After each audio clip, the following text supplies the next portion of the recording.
در کتاب شریف مسائل علی بن جعفر در اینجا ملاحظه بکنید، این مسائل علی بن جعفر در اینجا روایت آورده از امام جعفر صادق علیه السلام که بله قال ابی لعبدالله اخی، حضرت موسی بن جعفر علیه السلام گفت که پدر من به برادر من عبدالله بن جعفر گفت الیک ابنی اخیک فقد ملأنی بالسفه فانهما شرک الشیطان. این دو برادر محمد ابن اسماعیل و علی ابن اسماعیل، اینا را از من دور بکن، اینها با حماقتشان مرا بسیار اذیت کردن با نادانیشان.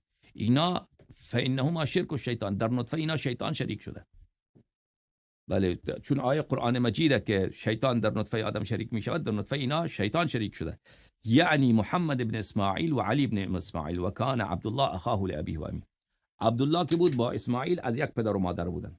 امام جعفر صادق علیه السلام به اونها